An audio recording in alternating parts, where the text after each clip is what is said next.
So welcome everyone to self-employment.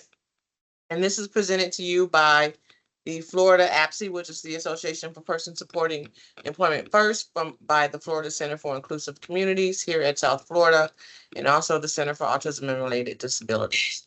And so I apologize for the 4-minute delay, but we are going to get started with this event currently. And I apologize also, there may be some technical difficulties because one of our speakers is on the phone. And so when he's speaking, there may be some feedback, but I'll try to minimize that as much as is possible. So our speakers today are, and that's not the right slide. I'm going to go through and I'll edit it later. But our speakers are Sonia Clark-Rosier. She's an autism consultant at FSU Center for Autism and Related Disabilities. She advocates for post-secondary opportunities for individuals with intellectual disabilities and is a former educator and associate dean. She co-founded Sean Goes Bananas, a supported employment venture for her son, and she's collaborated with Hamist and Griffin. And we also have Monica Doyle.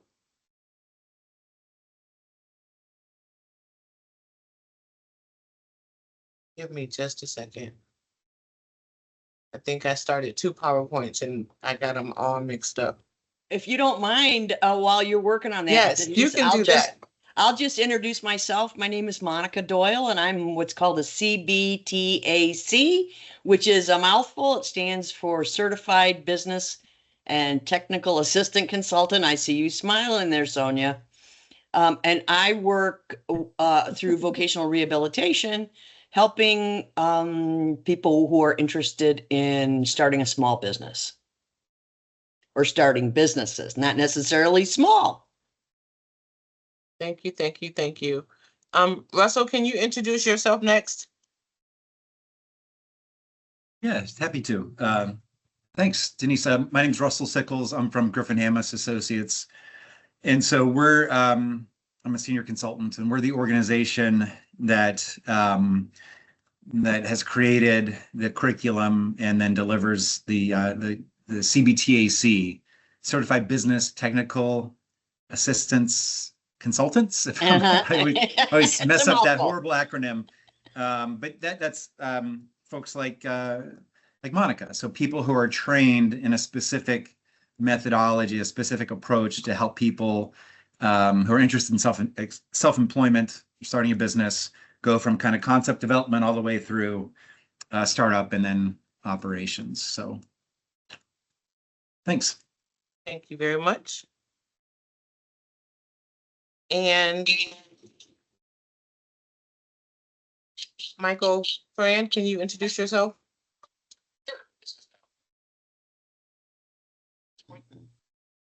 Yes. All right. I'm a professor at Florida Atlantic University. More recently, we got a Pfizer grant along with the University of Wisconsin from the Rehab Service Administration to provide technical assistance and training to states and territories in the United States.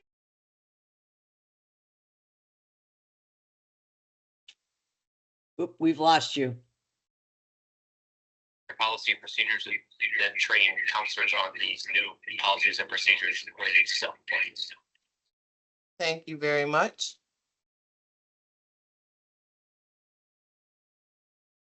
And I am your moderator, and I work at the University of South Florida, and I am a CAR consultant, which is the Center for Autism and Related Disabilities here at USF. And I also am the employment coordinator for the Florida Center for Inclusive Communities, and we provide services for the entire state. And I'm also the community advisory committee liaison, and I've been in this field for eons. And I'm excited for this opportunity to moderate the event that we are having here today. So we're going to ask a lot of questions. We have some questions that are from the group, from the attendees who are here today. And then we have some questions that we've generated, and we will ask our speakers to elaborate on those questions. So I thank you all for being here at this moment. And so the first question that I'm going to ask in regards to employment support, self-employment, is can you define what self-employment is? And any one of you can take that.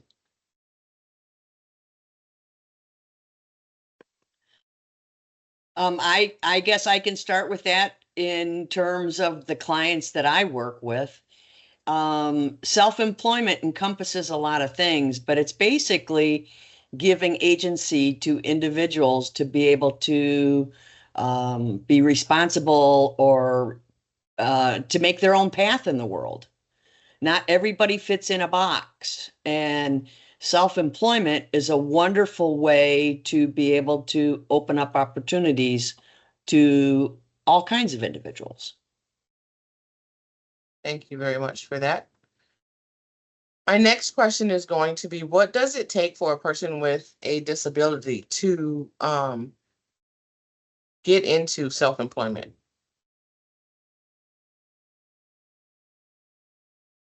I'll take that one again. And how it works for me as a CBTAC, I work closely with vocational rehabilitation. And if a person qualifies for their services and say that they're interested in possibly learning more about or pursuing self-employment, then they start working with someone like myself. And that's basically how the process starts through vocational rehabilitation. Thank I you very think much. just to add to that, Monica, I was just going to add to that, Denise. I think it takes actual supports, ongoing supports, and really just a concept that the person already has in mind that, something they do well, something they're interested in, something that could possibly become a profitable business. So I think it takes that as well when you're looking at self-employment. You have to really have those supports in place as you continue to go on that journey to self-employment. Thank you very much for that. I agree with those, and also kind of just add that I think a lot of us now in this, probably on this video, are doing some self-employment ourselves. It used to be self-employment seemed like this concept that was way out there, but a lot of us sell things on the internet now, or work a second job, kind of gig stuff, or do some contractual work. So to where people with disabilities sometimes need more support. So I think we all agree there, and sometimes need a good plan. It also is something that, as we look around every day in our life, we see people doing some self-employment. So it's not that foreign to, I think, a lot of us. And just to see that it can be something that's pretty easy to jump into once we understand a little bit more. Thank you very much for that. And my next question would be, is self-employment feasible for every single person? Monica, you're the perfect person to answer that, because you and I talk about this quite a bit. Well, we do. And it's so funny because, Denise, I'm going to take a few steps backwards here a little bit, if that's okay. First of all, thank you so much for inviting me to be a part of this. And I'd like to really thank everybody that's involved in this. I'm seeing this more and more in the things that I do, that more and more agencies and providers are collaborating. So they're bringing a lot of people together in the same circle. So even though I focus in on self-employment, there are other agencies that do employment services and so forth.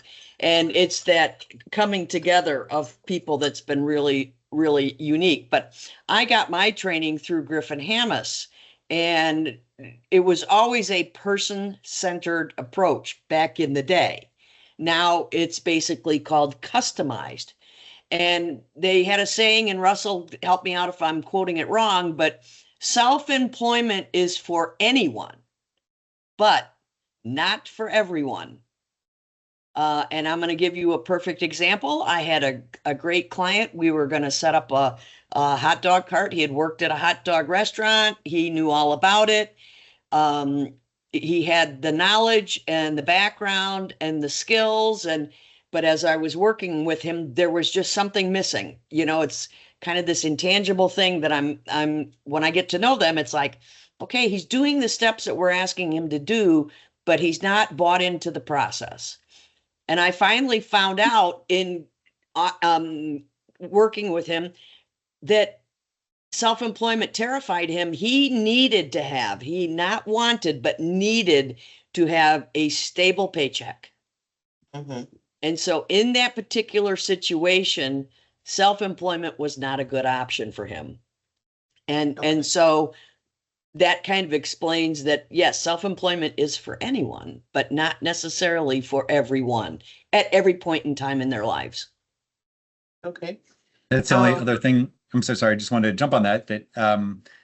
Just some phrases that I like to think about to add to that is if it doesn't work for a person, it's like no for now, or no for today, right?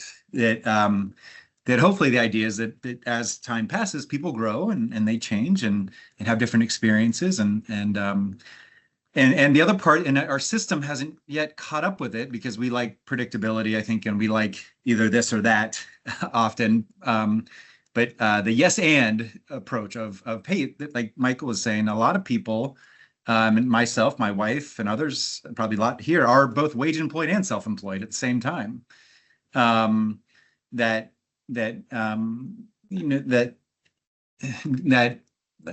just typically what you're looking at is like the business idea, right? Is it feasible? Is it profitable? And then the supports at a given point in time. And that doesn't mean that if there's a barrier and any of that what Monica does beautifully and brilliantly is to look at it creatively. And one of the functions of self-employment is flexibility, adaptability, like to be good at business, being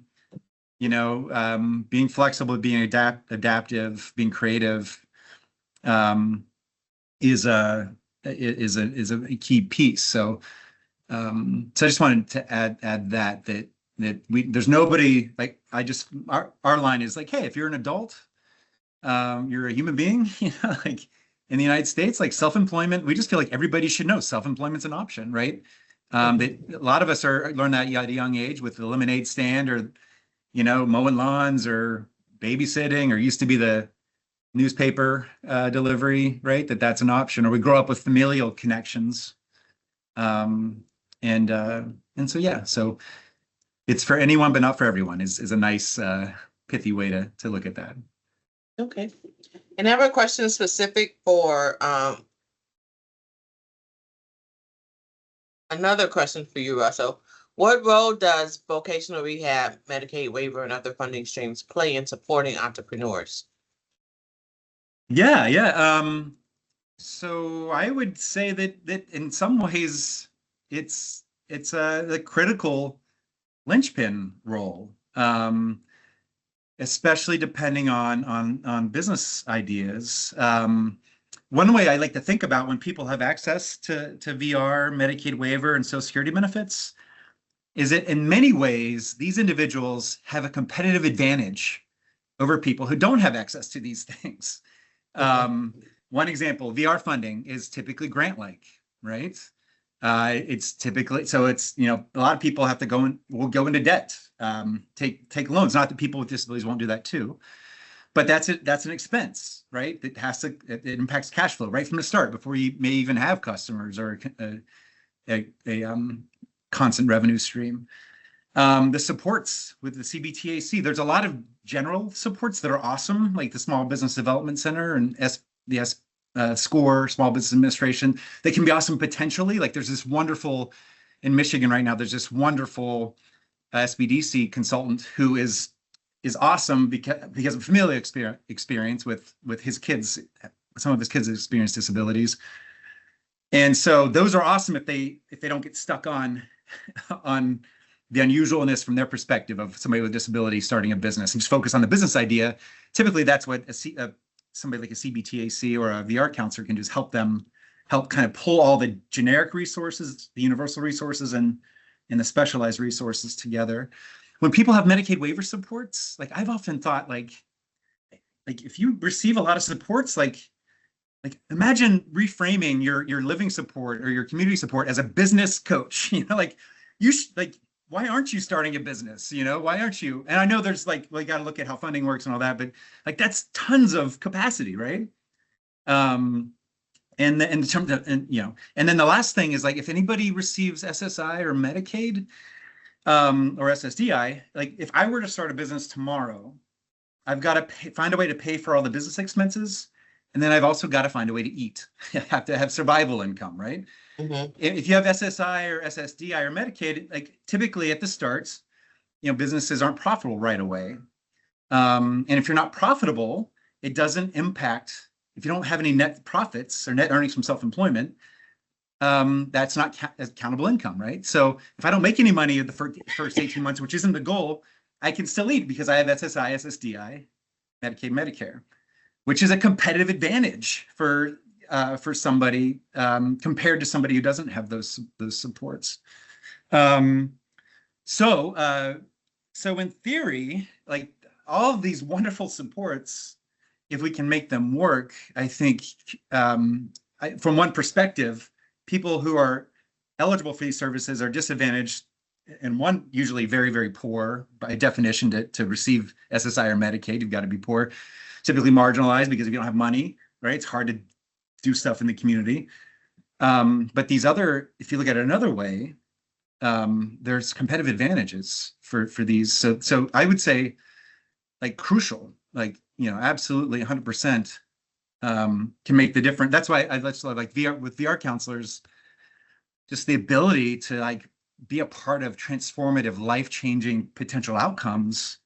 Self-employment is, I think, the epitome of that, right? Building something that's built around your strengths and what works for you, and leveraging your connections, your supports in the community in a very ordinary way. So I'm wondering, it's like transformative. It's almost, I would dare say, like revolutionary in one aspect, from somebody who is doesn't have a lot of valued roles in their society typically, to then being what I would argue is like the pinnacle from American perspective, American culture, of the highest thing that we view of a role is business owner, right?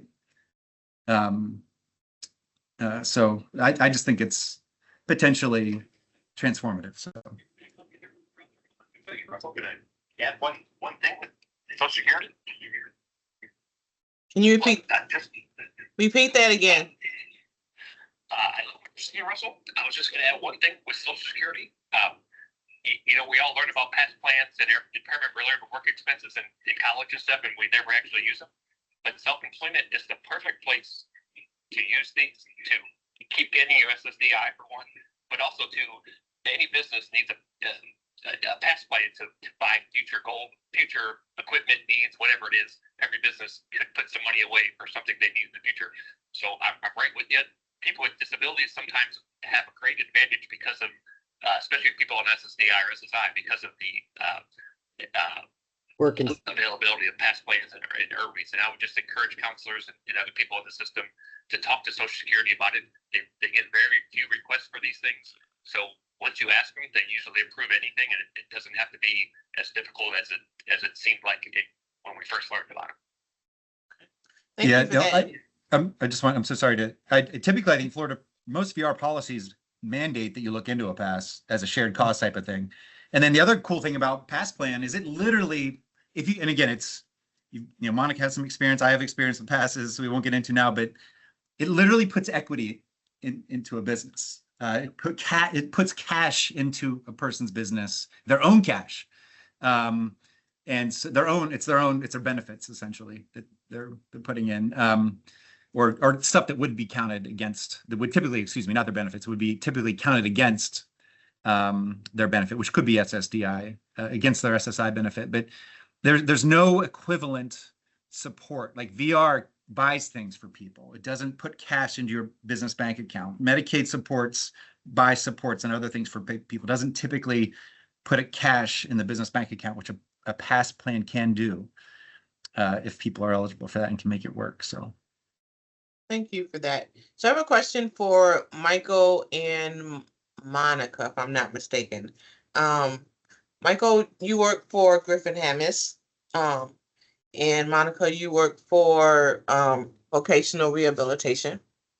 And so what I would like to know from you, Michael, is what supports and services and practices have you provided to the Department of Vocational Rehabilitation? And Monica, how practical is it that all of the vocational counselors know about this, or are there specific counselors who you can work with at different offices when it comes to self-employment? I'll let Michael go first there.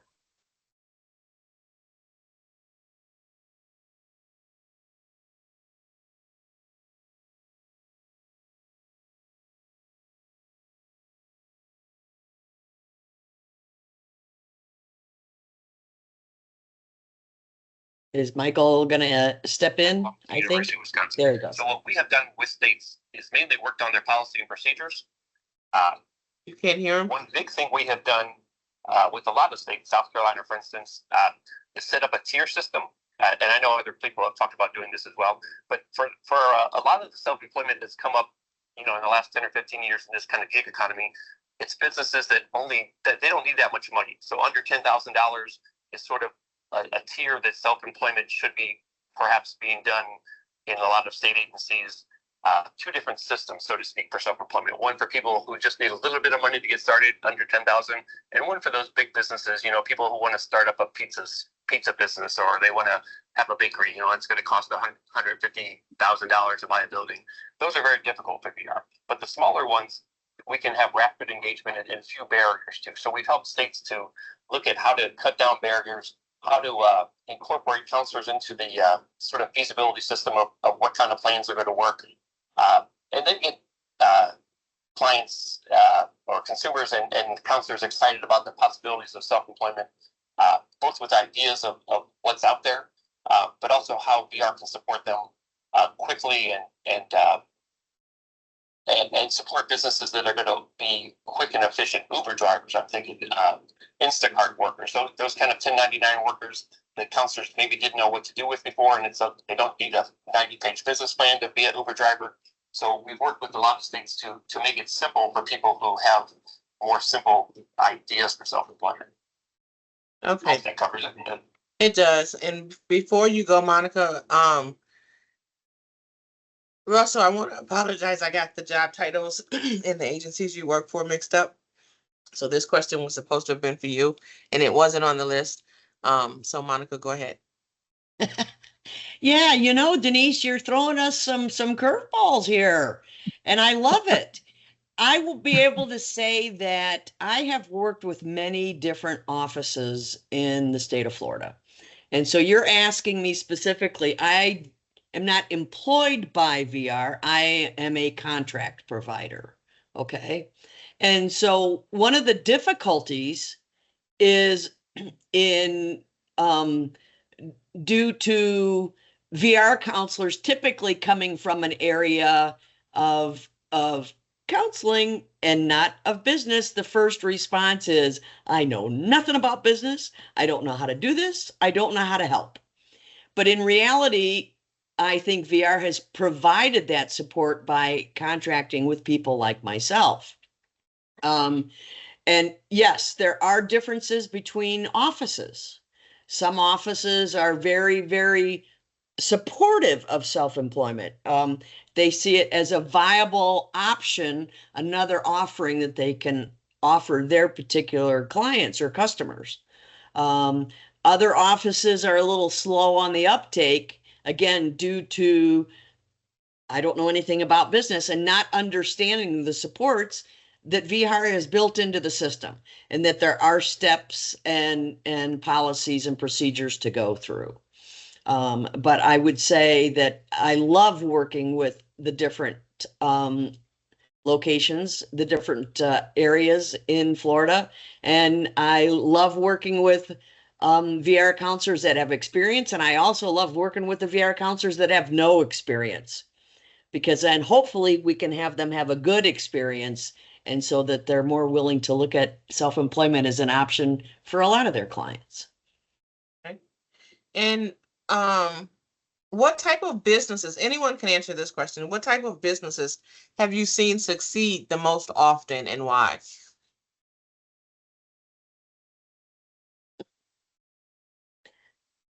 Okay, I'll take that. Yeah, Monica Russell question, I think. Well, it's very interesting because that's kind of a loaded question. You know, when I first started in this industry a long time ago, hold on, years ago, the prevailing idea was find a need and fill it. Okay. And that's kind of how people were looking at this. Instead of understanding, that's almost backwards. Understand the person and what they bring to the table and see if there's a way that that can fit within the economy. Okay. And again, back to that person-centered approach. But as far as saying what is a typical self-employment job, you know, I think traditionally people would think of lawn mowing, painting, you know, traditional self-employment jobs. And now with the support of VR and the help of VR, we are looking at other things. For example, Sean Goes Bananas is a good one.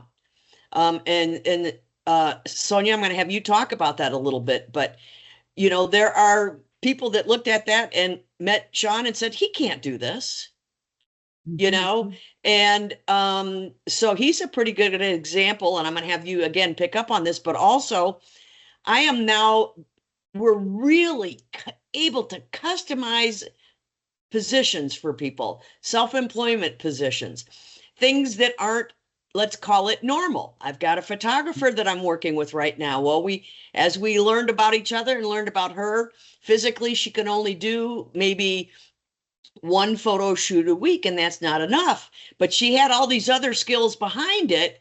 So what we did was learning about the photography industry and how photographers really make their money and so forth. We came up with a mobile photography lab right there on the spot, so that you can get professionally printed photos right there at your photo shoot. She can be hired as either the photographer or another photographer can hire her and have her photos produced right there on the spot. So it's a matter of learning about the person, learning about the industry. Is there a market for it? If not, can you create a market? And going from there. So Sean was a perfect example. Sonia, if you want to talk about that a little bit.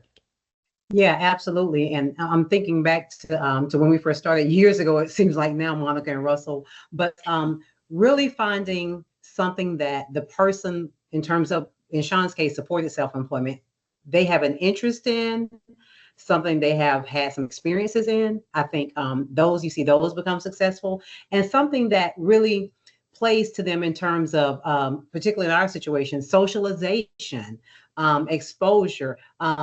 Sean's business is called Sean Goes Bananas because we really wanted to center it, that person-centered approach there again, around him. We felt like if his name was involved in the title of the business, he would be more apt to have buy-in to wanting to be a part of it. You know, and thinking in terms of misconceptions, you know, Monica mentioned about, oh, you know, when they first looked at the plan, oh, Sean can't do this, can't do that. But all of us, you know, being somewhat self-employed, as Russell mentioned, have areas of weakness that, you know, we may not be strong in our financial, in terms of the handling tax, licenses, all of those things. But, you know, we have to be able to be flexible, be able to ask for help. And I think those businesses are the ones that really succeed when you bring that collaborative partnership together. For example, with us, VR provided the CBTAC experience and funding there. But once his case closed, APD picked up with, you know, EEP with the support of job coaching and those things that come along with that. And those will continue as long as we need those supports. So, yeah, I love that Monica talked about it being a collaboration of all the agencies coming together. But to answer Denise's question, I think what works best is what's person-centered for that particular individual and what will keep that individual engaged, and most of all, make them profitable. Okay. So I have go ahead. One, I like the idea of very much of the ideas that we're talking about is about the individual. One thing a counselor can also bring is we have a lot of individuals these days, anxiety disorders, some other types of disorders come into VR that have good skills but need to work from home. So there are now websites, even Indeed, it's not the maybe best one, but Indeed.com has jobs from home. So there are a lot of good jobs. Social media investigator I like to talk about a lot because it's a job you can do from home. You can do it any hour of the day. If you need to do it for 2 hours and take a nap for 6 hours and do it at midnight, you can be a social media investigator. You can make, $50,000 a year. It's skills that a lot of people have, but they don't want to interact with other people. So one thing with self-employment and counselors, much like we have knowledge of, the DOT or the local legal economy, those kind of things, we also have some specialized knowledge that maybe some other people don't know about as far as jobs that can fit self-employment. Another job I just got to always throw out there because I think we all see these shredding trucks moving around. I think shredding is a great job for people with disabilities for lots of reasons, and it's a low cost type of thing to get into, and it has lots of potential with government contracts. Except I'll leave it at that. Thank you. And while you're talking, Michael, you did hit on what the differences between self-employment now and self-employment 5 to 10 years ago, and what it will look like in the future. But can you also explain how do individuals figure out what are the hot market jobs that they should go into, what areas they should go into that will sustain them now and in the future?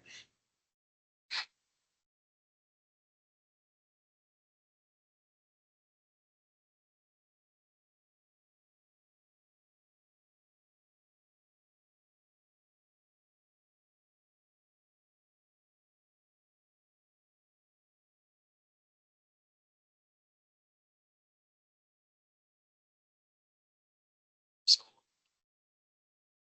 it seems like there's some changes from 5 or 10 years ago from the pandemic where work from home is now a very common thing. We do meetings like this all the time, right?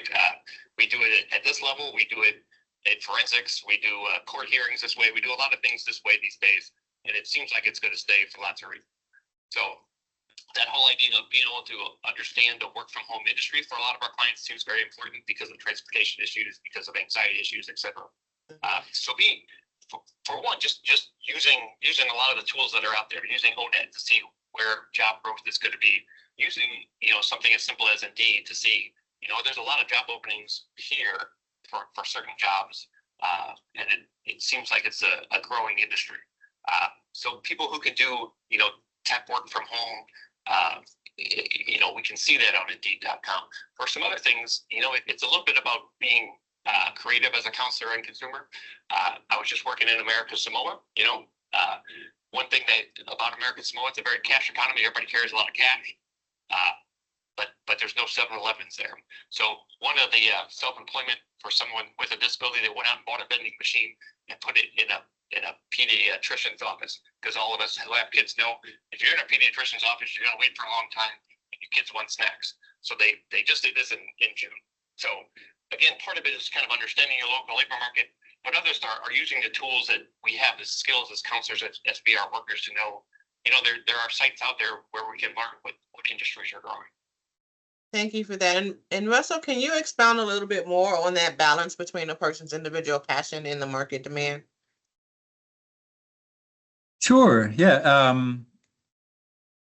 I mean, I think that, and I think it just, the idea is, it just depends on the individual and the type of business that you end up kind of exploring. So like Michael's saying, if there's a low capital entry, or if there are low barriers to entry, you can take a lot of like pretty quick and non-costly risks to check it out, right? Like if you want to start an Italian restaurant, right? It's like, how do you can't just, you can sell plates, and you could do like fairs and stuff. There could be ways like that. But it's a lot, it's, getting an actual bricks and mortar place is a different type of discussion versus like, hey, I want to drive an Uber, if you already have a car.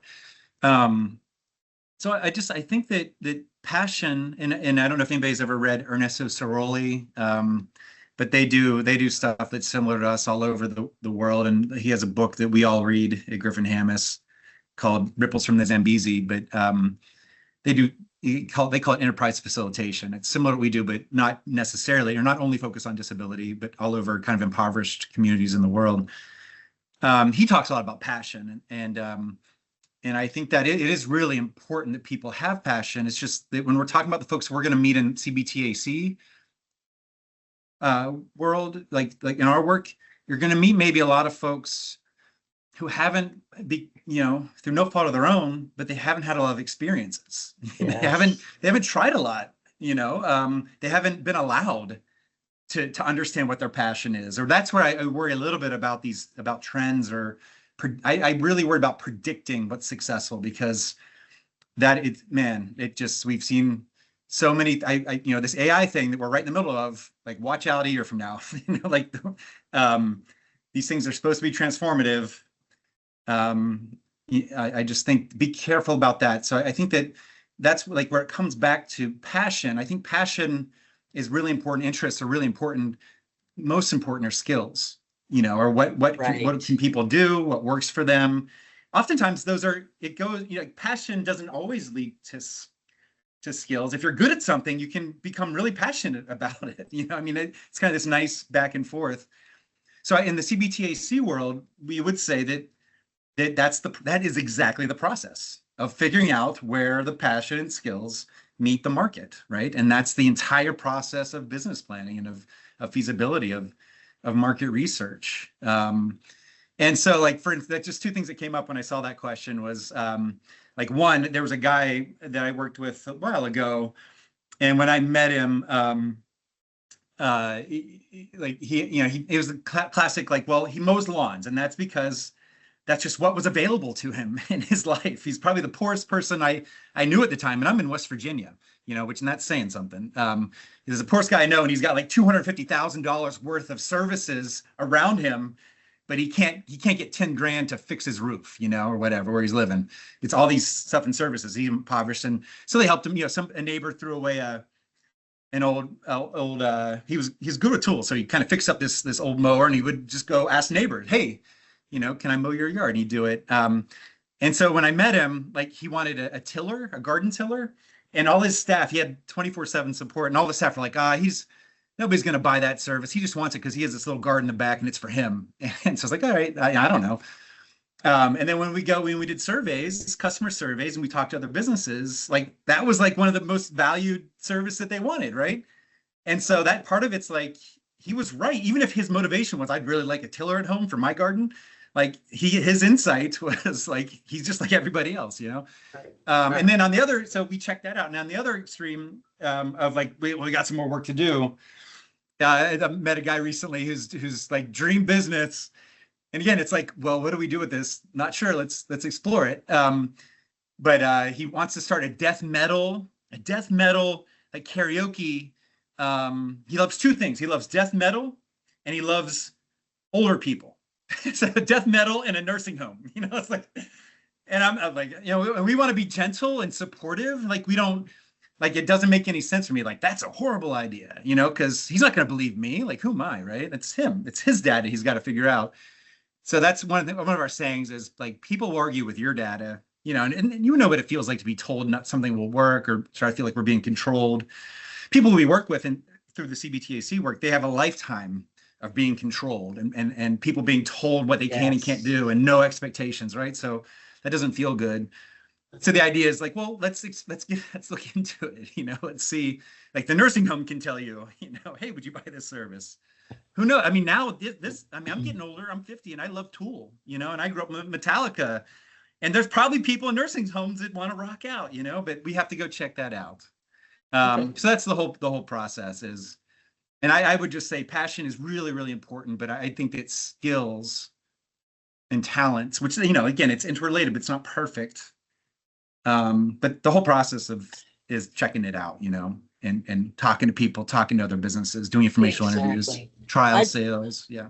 Yeah, I'd like to piggyback on that, Russell, because that's the one thing I love about your guys' program and the training that we received from you. It is, I always tell clients when I start working with them, look, you and I are going to butt heads. Can't help it. Don't want to do it, but it's going to happen. And I had this example today of a person that I'm trying to work with that I think will end up with a business going, but their concept of it and not understanding, oh yeah, you just go out and shoot a few pictures and you can go and sell these because my neighbor told me that they can go do this.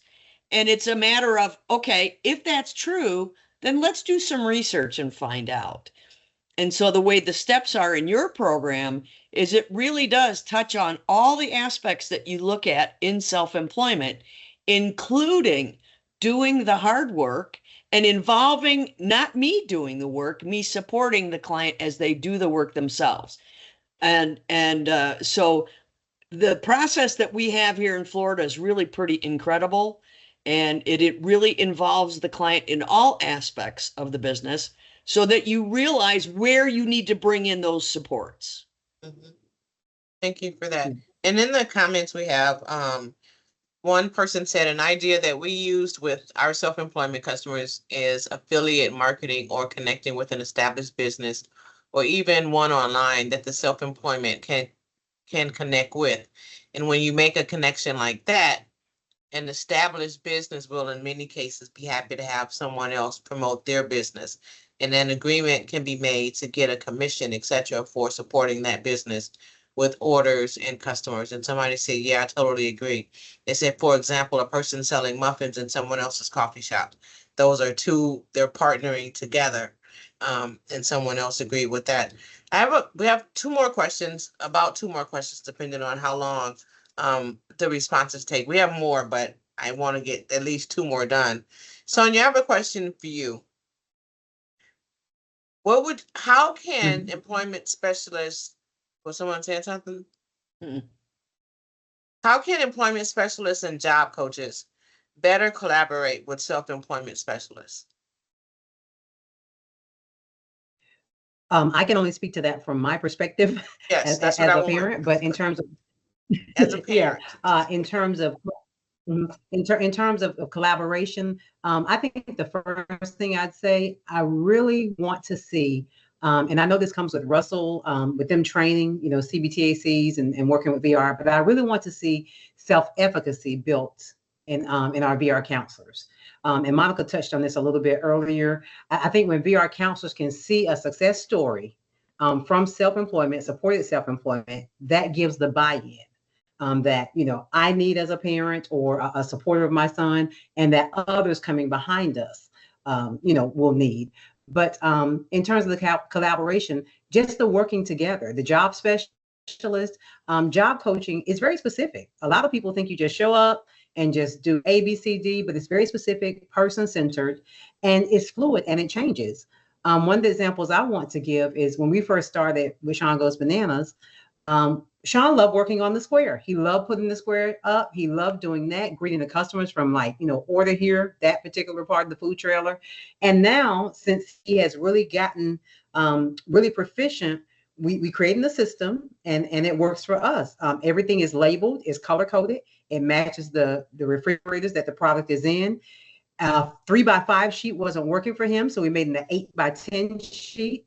Now with that particular sheet, we can mark, 2, 3 of this, 1 spoon, 1 this, 1 that, give it to him. And he is totally independent in pulling the product and giving it, to the customer. So the job coach had to kind of take and tweak that. And as far as the VR counselor, obviously the VR counselor wasn't involved with that, but I did share that with his VR counselor, that it's a fluid process, that things change as you go. Russell talked about that, really having that, really being open and flexible when it comes to a business. But just that collaboration is important. And I think all of them talking with each other and strategizing what are the best supports that we can put in place for this individual with supported self-employment for them to continue to be successful and continue to grow. And you. Denise, So I hope I'd that like answers your to, question. yeah, Denise, I'd like to go and answer that a little bit myself too, because the question was also in terms of like the state of Florida has employment specialists, Mhm. okay, and then which includes job coaching and so forth, and then self-employment specialists. And with the wonderful work efforts of Florida APSE, they have brought these two different entities together. And we are collaborating and learning from each other and talking about the struggles. They are very, very similar. And being involved in that collaboration that Florida APSE brought together, it has opened my eyes to a lot of things. And I find, like, for example, the employment specialists do a lot of the same things that we do in self-employment in trying to find the best ideal solution for traditional wage employment for people with disabilities. They have to get to know the client. They make that intro with the business and say, how would you like to have a person that did this function for you, that showed up to work every day, that was responsible, and so forth.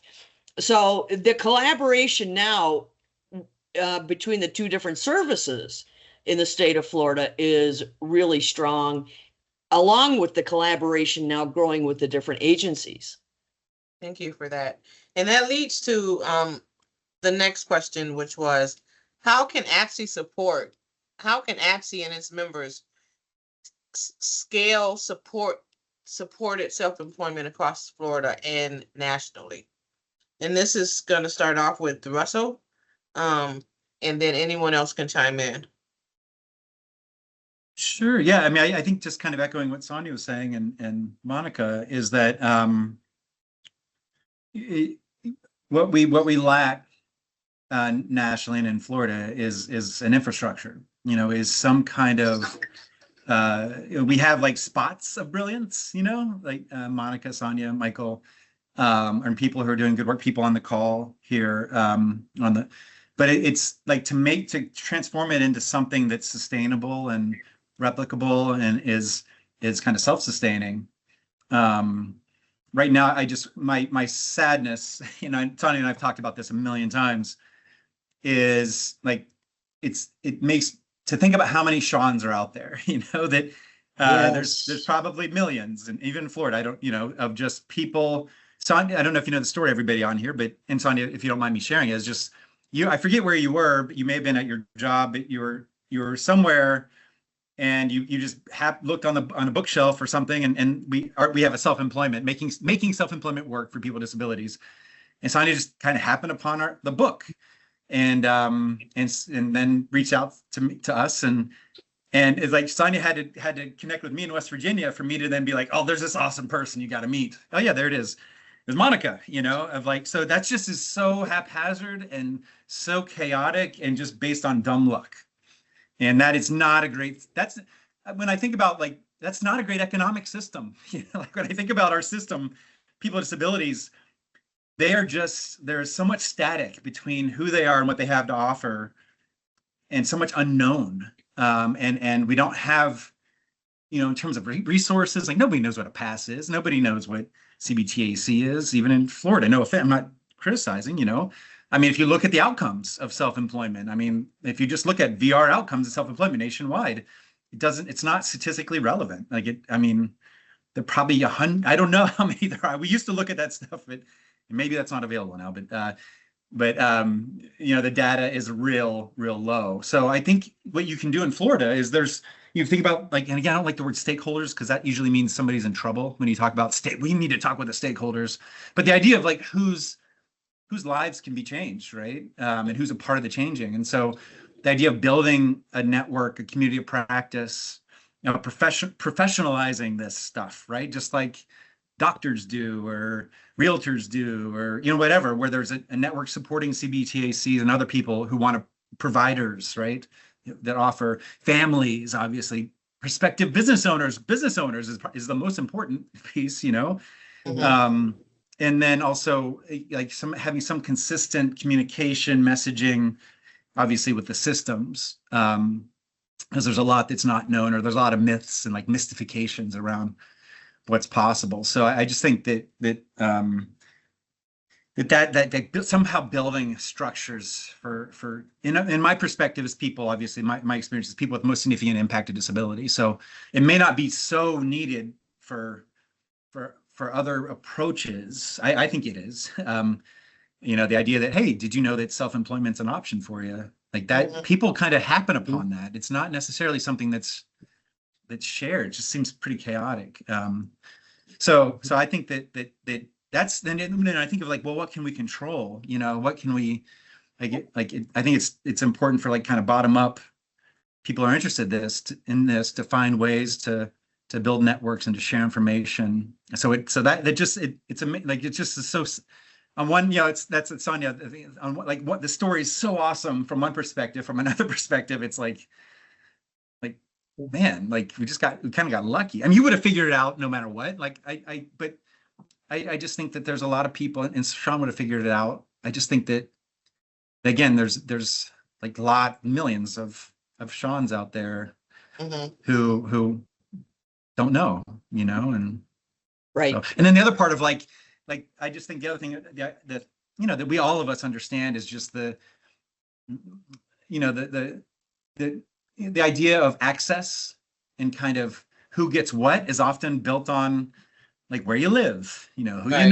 Like how much money you have, which that's built into a lot of stuff. But I think when you're looking at a system that's built to try to, the whole point of VR, which is just a beautiful, wonderful, life-changing potential system, is that there are folks who are at the margins or have certain things they disadvantages and unable to access. And that's what the point is what support at the point of need, to talk about supported employment and make that equation or that connection. But it's just inconsistent, super inconsistent in how we meet people, how they find out about it, how we support them. Thank you for that. Yeah. Now we have we had two questions from our attendees. One was about the Department of Vocational Rehabilitation and the counselors and their knowledge of supported self-employment. That's been answered multiple times in different ways. So the other question that we have from one of our viewers is, how much support can a disabled individual receive when seeking a self-employment business? And I'm quite sure it's not the financial support that they're talking about. I think they want to know how much assistance can they get out in the community, whether it's from voc rehab or from an employment specialist. So that it just depends on like Michael was talking about the tiered approach, which I don't know if that's started. I think it's maybe been implemented in Florida. It depends on what people want and the needs and what they're in terms of investment, in terms of typically the level of what's available or the amount. And then the impact of disability has, it has something to do with it, right? What else are you eligible for if you're like Medicaid waiver or Social Security? But it's I mean, potentially there's a lot of potential supports. So I don't know if that person can, and up to like building the business plan and everything that's around that. Typically, most funders require a business plan, or even in the tier, I think it's like it's a reduced, a smaller version. You have to prove to the funder, why this is going to work conceptually with some evidence. So there's supports with that, about building the business plan. There can be supports with funding. Like if you think of businesses, like you offer the product or service, you've got to figure out the marketing, you've got to figure out the finances, right? Marketing, sales, advertising, then those are the three major like stools of that's what the three broad categories. And you know what? You'll never meet a person that's good at all three. There's no human that exists that's good at all three. And so you have to find somebody to help you, and you can do that through connections, relationships, or VR can pay for that for a time-limited period, right? If it's marketing supports, social media, technology, help with books, a bookkeeper, accountants, taxes. That VR is time-limited though. Like they will exit their job is to help you get to where you're what they call stable. Where basically the business will fund itself through its revenue. And then if you're eligible for waiver, these are specialized services.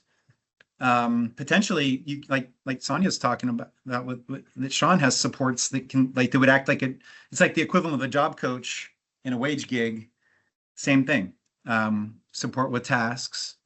Ideally helping people learn the task and fading, over time, and then taking on other tasks and growing over time. And that's in addition to just the generic resources that are available, such as SBDC, SCORE. SBDC being Small Business Development Center. SCORE stands for Service Corps of Retired Executives, people who have experience in certain industries that can give you some feedback. Mm-hmm. Thank But you. there's a lot of potential supports. And then, somebody mentioned earlier, I think one of the great, there's this, and I don't know that we came up with it. We definitely did not come up with it or labeled it as such, but there's an idea called business within a business. And I think there are a couple examples up top. Mhm. Like if you ever go to a barber or get your hair done, or oftentimes like there's a barber down the street and they have like 6 chairs there, right? So if you walk in there and everybody's there's 7 different businesses happening there, right? There's whoever owns the barber shop, and they may be cutting hair too, or they may not be if they do that. And then there's 6 different chairs that are being rented, and everybody there is self-employed. I think that is oftentimes people aren't going to, people lack experiences, like I said earlier, and it can be a really nice way to have a kind of a business mentor to be housed in a place. The example of the karaoke, like if somebody has a karaoke business, perhaps there's a business that would like karaoke night, and instead of them investing it, maybe you could sell that to a bunch of different businesses or house it out of that business, that restaurant or whatever, sports bar. And so that's a really cool way also to leverage supports, but from a different kind of a business to business. And then when you're doing that, oftentimes the host business, wherever you'd be set up, just like the barber is an example, like whoever owns that knows exactly, or to the penny almost, like, here's what we did last month in sales. Here's what these folks do. Here's what you can expect to do, right? So they know the foot traffic. They've done marketing already. They have experience with that line of work. And so that can be a nice way. They're not all just professional paid supports. They can be, and then you meet people along the way too, right? Monica, when you're doing, the guy I was telling you, Neil, who did the tilling, when we did some informational interviews with other people who are doing kind of landscaping, mowing, and one of the persons we did interviews with, we had a breakfast meeting, and he was like, "Yeah, man, like you live in this area. Well, I'm wanting to get more into commercial clients and away from residential because there's more profit there. I have a bunch of residential clients that live in where you live now. Like if you provide a quality service, I could offer them to you. We could have this period where you're working with me. You meet people like that along the way who are willing to share and to help out, and that you can go to and ask questions and ask for advice along the way. Okay. But that's how I would say, like, people who already do the thing or in the same universe as the thing you're trying to do. I think those can be the most valuable supports. And again, it's not a disability specific, it's just a business perspective of getting to know them, spending time with them, and finding people who are willing to share their expertise and their experiences. I thank you for that. And we had someone put a question in the chat, and I'm going to, because I'm gonna come back to it for those who want to stay and listen to the answer. But I have a few extra slides that I do need to get to and go through. And I thank you all for your questions and your input on everything. Florida APSE does have a provider support meeting and then our next one is October 16th. It's held on the 3rd Thursday of every month, and you guys are welcome to join us for this meeting. And I have put the information into the chat. It happens on Google Meet. We also are having 2 webinars next month on Social Security. Part 1 is going to be understanding work and benefits, and part 2 is going to be supports that make Social Security work. And you can register for those. We also are going to have supporting neurodivergent clients and hiring practices in November. And you can register for that as well. And then coming up in February will be our collaboration summit. It's going to be in St. Augustine in February 2026, and we hope that you can join us. The early bird rate is still open right now, and we also are looking for presenters as well. So if you are interested in presenting, you can I'll send all this out to everyone who's registered and who attended today. And then those who complete the survey will also get an APD certified certificate or with the CEUs from APD as well. The question in the comment for those who decided to stay, the first one was, or the question was, have a client that is able to repair small engines, and they can also clean generators and has done so in the past by posting on social media with the assistance of their parent. And we have been trying to find him a placement with tire places, mechanics, dealerships, etc. And they are wanting him to be certified as far as mechanic jobs. However, he has limited reading and writing skills. Any suggestions are welcome. The first one I would say would be an accommodation for the mechanics class and for the examination for that certification. They can do that if they choose to do so. Someone recommended, Michael Fran recommended roadside repair workers are usually self-employed. And the link to these webinars is in the flyers, and I put the flyers into the chat. But if you're unable to access the chat, you'll get a copy of these in the mail by Monday. Yeah, with that person, I mean, if you're, so it's I think if you're headed down a placement road, right? We call that the HR trap. Qualifications and education and work experience trap is that if you're going to the front door and trying to apply for jobs, or you're meeting a job description which has requirements, that typically is going to exclude him. So I think the first thing, if you have an authorization for a certain service, it doesn't work within the VR world to then start talking about self-employment without including them, obviously, because there's like, that's not the plan. Right. Right. So one if that person wants to go this wage employment route, I think, and it's not the topic, but customized employment can be a really great option, which is where you try to negotiate a position based on needs versus job descriptions or open positions. But if you were to approach self-employment, I mean, if he's been paid to do this service before, I mean, that's probably where I would start. Would be, hey, can we talk to some of your customers? Can we, how much were you paid? What job did you do? That would be, I think, a place to get going. And then I would just think about what I don't know, like, we're all generalists. So I don't even really know what small engine repair means. I jump right to like lawnmowers, and now we just throw our lawnmowers away. We don't even, they're just trash, right? We go get a new one. Everything's so disposable. So I don't know who buys small, who are the customers, right?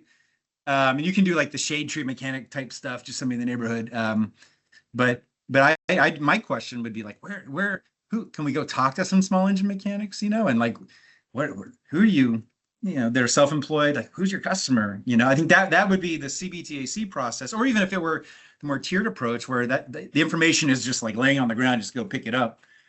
I think there are ways to start in both, whether you're going to do more customized approach or customized employment, big capitalized, or self-employment. There are ways. There's a whole like methodology, right?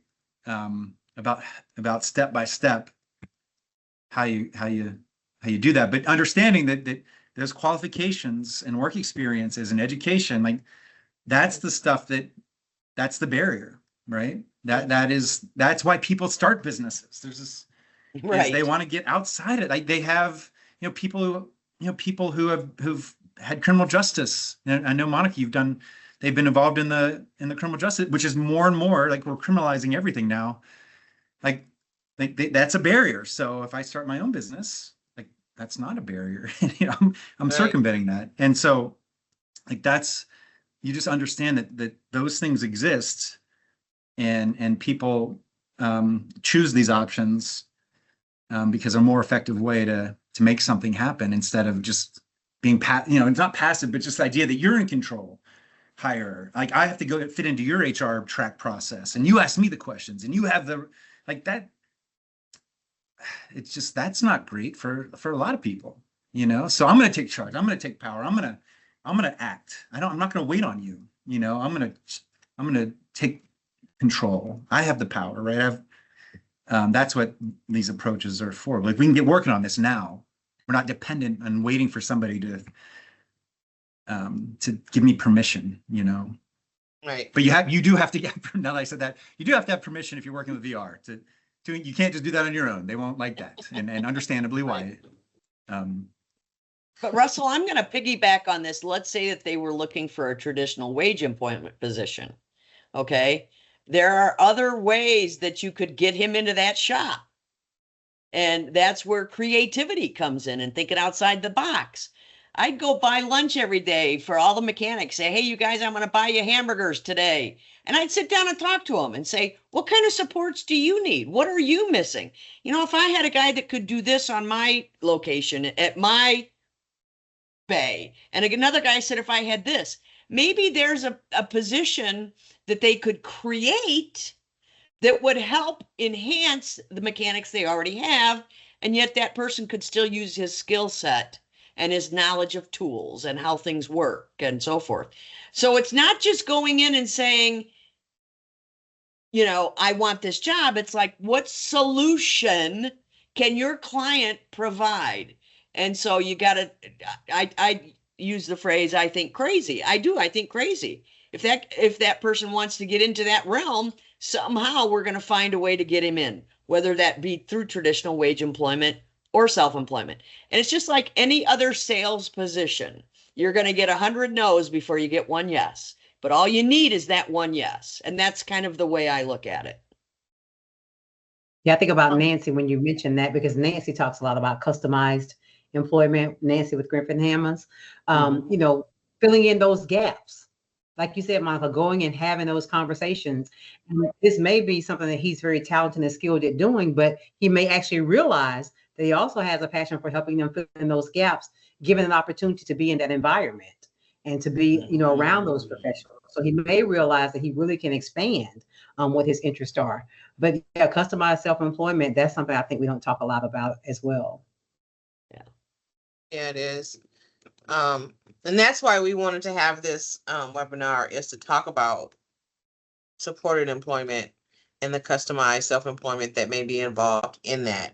All the parts that make supported self-employment successful. And it, as you guys have been saying, it takes not siloing the individual within one service, but combining things together to support that individual so that they can be successful in something that they like to do and something that's going to be profitable for them in the future. And I know with all the funding cuts that are coming in many different directions, self-employment can still be a viable option for people to be successful. We just have to keep in mind that, AI is big, but someone's always going to be needed to fix something, and AI can't fix everything. So like those small engine mechanics who can fix the vacuum cleaners, and who can fix the lawnmowers, and who can fix the electric lawnmowers, and who can do all those things. People like that are going to be needed. There's always going to be service industry. There's always going to be someone that needs someone to do something that they really don't like to do, or someone who has a brand new idea for something that hasn't even come out yet, but it's something that's needed for our future, and can be successful. And so, don't limit the self-employment opportunities for people just because you don't think it's a good idea. It wasn't your idea. It's not your passion. It's the person's idea and their passion. And so we have to give them the opportunities to succeed. And if they fail the first time, so be it. Don't call it quits. I mean, how many of us have had more than one job in our whole lives? So what if somebody called it quit after your first job was not successful? Think about how old you are now. How many years would you ever had to go without ever being employed again? I mean, we just shouldn't do those things. A comment in the chat that I just want to give, and then say thank you to each of my speakers. Michael Fran said one cool thing about self-employment is that you can work for many different companies at once as an independent contractor. And so this is the person that we were talking about, the small engines, could investigate different opportunities with existing employers, insurance companies, and roadside assistance. And he also said look into lawn, moxing, landscaping businesses. They need people to tune and fix their equipment, as I just said all the time. Yeah, piggyback it on existing business ideas, which is also a good thing. And so Florida APSE and the Florida Center for Inclusive Communities would love to, we just want to extend our sincere thanks to Sonia Rasier, who is a parent and also a professional in this field, to Michael Fran, who is with Griffin Hammis, Russell, who is a professor of I got it backwards again. Although Russell, you'd probably look like a good professor with that You long hair. do, yeah. Yeah, I need Yeah. a tweed jacket. There you go. Yeah. Patches. Sorry, I keep getting it backwards. I apologize for that, but my presentations got backwards. I updated the wrong slide, so all of my information is on the other slide. And then Monica, thank you as well. I'm quite sure, and I thank you for being here to help educate our audience so that we have more insight on what supported employment is. And we may have a part 2 for this in the future with some specific examples and steps that people took in the exact support that had to be provided for individuals to do that. So we thank you for being here. I will make sure that you all get a copy of the presentation. I will make sure that you all get certificates if you complete the survey, and I will make sure that you get copies of all of our upcoming webinars in the future. And the one that we haven't published yet and didn't share today, it's going to be on mental health and employment. So that'll be in January of 2026. So I thank you all for being here, and I thank you for extending your lunch hour with us. Have a great day. Thanks. Thank you. Thank you. Please visit our website for more information about our programs, projects, and how you can get involved.